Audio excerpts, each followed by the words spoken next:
छत्रपती शिवाजी महाराज की जय। धर्मवीर छत्रपती संभाजी महाराज की जय।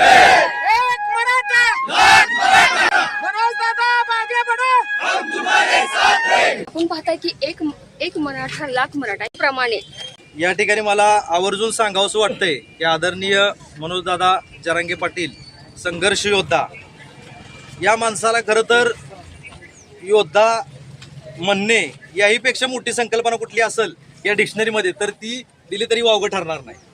आता हा जो लढा चाललाय हा संपूर्ण लढा हा आरक्षणाचा लढा आहे आणि या लढ्यामध्ये आपण सर्वांनी दादांची साथ देणं गरजेचं आहे। त्यामध्ये दोन महत्त्वाचा मुद्दा आहे की सातारा गॅजेट आणि कोल्हापूर गॅजेट हे लागू झालंच पाहिजे। पाटण तालुक्यातील 54,000 नोंदी आहेत या नोंदी ताबडतोब शोधून तात्काळ दाखले वितरण केले पाहिजेत की जेणेकरून आम्हाला पाटण तालुक्यातील सर्व सुशिक्षित बेरोजगार मुलांना नोकरीची आणि शिक्षणाची संधी मिळू शकेल। आज संघर्ष योद्धा मनोज जरांगे पाटील यांचं पाटण तालुक्यात आगमन होत आहे।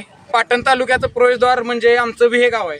या विहे गावात त्यांचं जंगी स्वागत करण्यासाठी आम्ही सर्व ग्रामस्थ या ठिकाणी जमलेलो आहे। खरं तर स्वर्गीय अण्णासाहेब पाटील यांनी या आरक्षणाचा आवाज पहिल्यांदा उठवला। त्यांनी स्वतःचे प्राणाची आहुती दिली आणि या मराठा आरक्षणाची सुरुवात केली।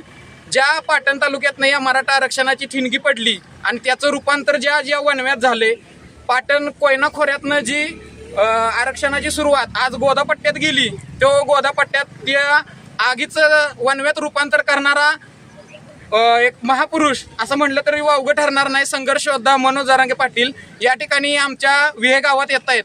याचा आम्हाला सार्थ अभिमान आहे।